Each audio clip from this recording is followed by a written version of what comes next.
अस्सलाम वालेकुम व्यूअर्स। आज के लेक्चर में हम डिस्कस करने जा रहे हैं होम्योस्टेसिस इन ह्यूमन बीइंग। जैसे कि आपको मालूम है कि प्रीवियस क्लास में हमने होम्योस्टेसिस के बारे में डिस्कस किया था कि होम्योस्टेसिस है क्या, उसके एग्जांपल के हवाले से हमने प्रीवियस लेक्चर में डिस्कस किया था। तो आज के लेक्चर में हम डिस्कस करेंगे कि इंसान पे पसीना जो है ये क्यों आता है और ये इंसान में जो ब्लड वेसल्स हैं ये गर्मियों की सीज़न में क्यों उभरते हैं।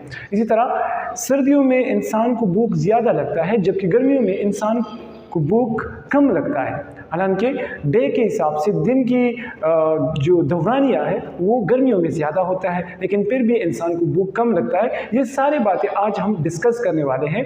और इसके अलावा मेलानोसाइट्स जो मेलानिन हार्मोन है जो ब्यूटिफिकेशन के लिए यूज़ होता है ह्यूमन बॉडी में एक किस्म का, तो इसके बारे में आज डिस्कस करेंगे। तो कहीं नहीं जाना, वीडियो को स्टार्ट से एंड तक देना और अगर पसंद आए तो फिर लाइक ज़रूर देना।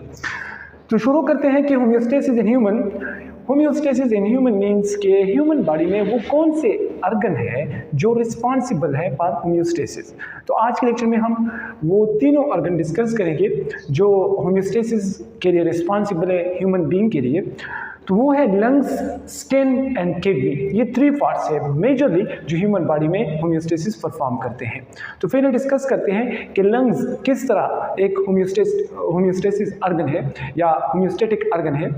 तो स्टूडेंट आपको मालूम है कि प्रीवियस लेक्चर में हमने लंग्स के हवाले से डिस्कस किया था। जो फर्स्ट चैप्टर है लंग्स के हवाले से हमने वहाँ पर डिटेल से डिस्कस किया था कि लंग्स एक रिस्पायरेटरी ऑर्गन है जो एक्सपायरेशन या एक्सहेलेशन, इसी तरह इनहेलेशन के मैकेनिज्म में जो गैस एक्सचेंज होता है उसमें हेल्प करता है और एक चेस्ट कैविटी में लोकेट होता है और ये 2 इन नंबर होते हैं। ये सारा का सारा फर्स्ट चैप्टर जो है वहाँ पर अवेलेबल है। तो आज हम ये डिस्कस करेंगे कि किस तरह ये रिस्पॉन्सिबल है फॉर होम्योस्टेटिक फंक्शन।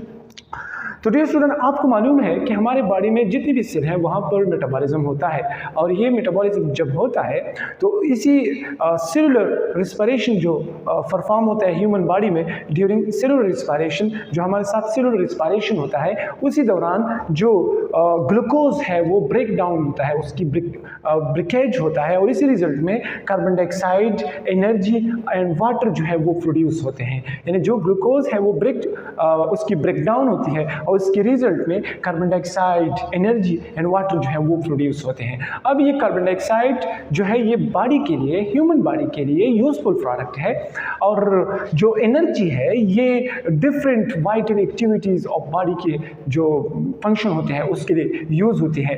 लेकिन वाटर और कार्बन डाइऑक्साइड ये बॉडी से एलिमिनेट होते हैं। अब कार्बन डाइऑक्साइड एक एसिडिक नेचर वाला गैस है जो अगर बॉडी में मिसाल के तौर पर अगर ये एलिमिनेट ना हो तो जितने भी ऑर्गन है उसको एसिडिक बनाएगा और उसकी जो फंक्शन है उसमें एक किस्म की एबनॉर्मलिटीज़ आएगी। तो इस वजह से ये बॉडी को इससे से एलिमिनेट करने के लिए इसकी ज़रूरत पड़ती है ताकि ये बॉडी से एलिमिनेट हो सके। तो ये कार्बन डाइऑक्साइड किस तरह बॉडी से एलिमिनेट होता है, तो इसकी मैकेनिज्म कुछ इस तरह है कि जो कार्बन डाइऑक्साइड होता है ये ब्लड के प्लाज्मा में डिजॉल्व होता है। जितनी भी सेल है वहाँ से थ्रू डिफ्यूजन फिनोमेना ब्लड के प्लाज्मा में शामिल होकर लंग्स की तरफ आता है। अब वो एक अलग फिनोमेना है कि पहले ये हार्ट की तरफ आता है, फिर हार्ट से पल्मोनरी आर्टरी की मदद से ये सीधा लंग्स की तरफ आता है और लंग्स में जो अल्विलाई प्रेजेंट है, जो bunch of grapes like structure है, वहाँ पर आकर वहाँ पर डिफ्यूजन फिनोमेना होता है और वहाँ से ये जो ब्रोंकाई ब्रोंक्यूल्स मैकेनिज्म है वहाँ से ट्रिकिया और फिर इसी तरह नोज के मदद से ये बाहर एक्सेल होता है। तो कार्बन डाइऑक्साइड के बारे में हमने लंग्स के हवाले में हमने डिस्कस किया कि लंग किस तरह एक होम्योस्टेटिक ऑर्गन है। तो इसका मेजर फंक्शन है जो कार्बन डाइऑक्साइड है उसको बॉडी से एलिमिनेट करना, जो एक एसिडिक गैस है जो दूसरे ऑर्गन को नुकसान पहुँचा सकता है। अब स्किन की तरफ आते हैं। स्किन भी एक होम्योस्टेटिक ऑर्गन के तौर पर जाना जाता है और ये एक इंपॉर्टेंट फंक्शन परफॉर्म करता है ह्यूमन बॉडी के लिए। स्किन अगर मतलब ये देखा जाए कि बॉडी में जो सबसे लॉन्गेस्ट और लार्जेस्ट ऑर्गन है वो हमारे साथ है स्किन। तकरीबन 70% जो ह्यूमन बॉडी है उसको ये स्किन कवर अप करता है। अब स्किन जो है इसके बहुत सारे कैरेक्टरिस्टिक्स है, लेकिन स्किन जो है दो तरह की फंक्शन परफॉर्म करता है। एक्सक्रेटरी फंक्शन भी परफॉर्म करता है और इसके अलावा थर्मो रेगुलेटरी फंक्शन भी परफॉर्म करता है। ये दोनों फंक्शन किस तरह परफॉर्म करते हैं अब इसको हम वन बाय वन डिस्कस करते हैं, लेकिन थोड़ा स्किन के स्ट्रक्चर के हवाले से डिस्कस करते हैं। स्किन जो है ये 2 लेयर पर मेजरली मुश्तमिल होता है। एक हमारे साथ है एपिडर्मिस और दूसरा हमारे साथ है डर्मिस।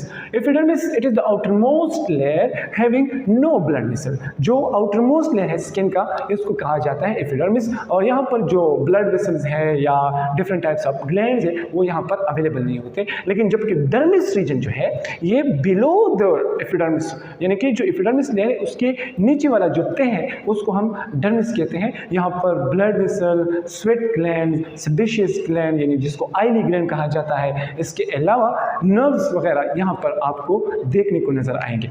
इसके अलावा अब ये स्किन जो है different types of muscular activity, मतलब कि जो बॉडी है इसमें जो सेट पॉइंट है ह्यूमन बॉडी के टेम्परेचर का वो है 37 डिग्री सी। ये टेम्परेचर बॉडी में मस्कुलर एक्टिविटी की मदद से भी बॉडी में टेम्परेचर रेज अप होता है, और इसके अलावा बॉडी में जो हार्मोन है थायराइड हार्मोन वगैरह ये भी हार्मोनल चेंजेस की वजह से बॉडी में टेम्परेचर रेज अप होता है। अब ये हम डिस्कस करेंगे कि किस तरह विंटर की सीजन में हमारा स्किन एक स्पेसिफिक होम्योस्टैटिक फंक्शन परफॉर्म करता है।